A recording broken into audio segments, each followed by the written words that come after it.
Hello, my name is Animus of VA Games, and welcome back to the land of Tellius and Fire Emblem Path of Radiance. This chapter is extremely simple, even when you're considering the vehement whims of the RNG goddess, since such elements as the weapon triangle, terrain, and inventory logistics are either not yet available or are otherwise unimportant. Start off by sending Ike to the north to soften up the first fighter. Ike's superior stats have not yet had enough levels to express themselves, so the advantage of the weapon triangle is arbitrary and you may take some damage. Send Oscar in to plug in the hole to finish him off.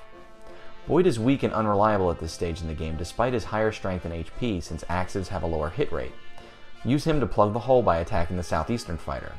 Send Titania to the village and the villager will give her a steel sword. The enemy phase will begin and the game will demonstrate the difference between standard fighters and bandits by destroying the open village to the northeast. This is unavoidable and you cannot prevent this under normal circumstances. This is to let you know that bandits will destroy villages if they arrive at them before one of your units does. The only other open village in this map is to the northwest marked here. The bandit in the lawn west of the boss will take exactly 3 turns to reach the village, so use Titania or Oscar to intercept him. All of the enemy units will start to descend on your blockade formation, and their varying proximity to you will spread them out thin enough that Ike, Oscar, and Boyd can handle them easily by themselves. You may need a vulnerary if you're careless or you're judged unfavorably by the RNG goddess. Just be mindful of the Myrmidon that will come down from the northeast and keep him away from Boyd. Once you've cleared the field, approach the boss carefully and take him out.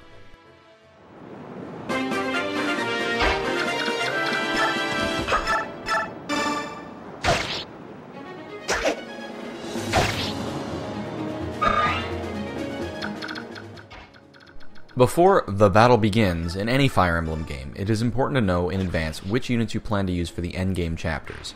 This is especially critical in the classic format of Fire Emblem games, which will go directly from chapter to chapter without arenas or random battles with which to grind your units. Every experience point is precious, and it takes keen foresight to play the game as efficiently as possible to maximize experience dispersal to the right units. Enter Titania. Titania is the archetypical Jägin of Path of Radiance, which means that she starts the game extremely overpowered compared to the rest of your team as an analog to a pressure release valve that less experienced players can use to reduce the difficulty of the opening chapters. Every other cavalier will outclass her by the end of the game, so it's a good idea to bench her early and never let her take even a single experience point from other units who will need it more than her. Do this by trading away her usable weapons, or at least by unequipping them. She's not useless though, far from it. Even if she doesn't attack, she makes a great mule for the early chapters to hold items until you get to Convoy, but most importantly as a designated tank and a rescue slave as needed.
Be sure to relieve Ike of his burden of iron swords and make sure that any character that ever engages in combat has at least one weapon and one item slot open at all times.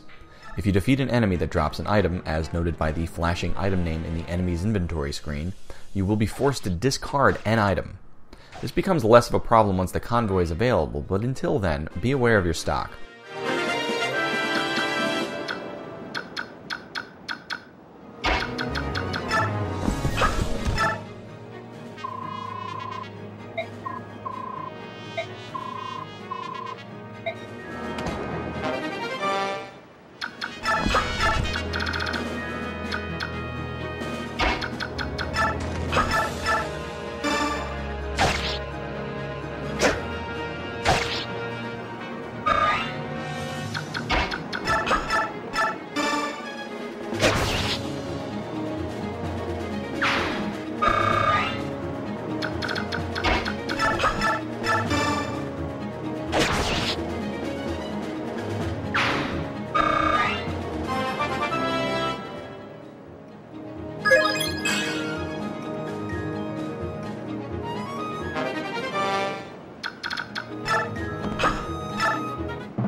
I got really fortunate with the RNG between Ike and Boyd being able to dodge several attacks.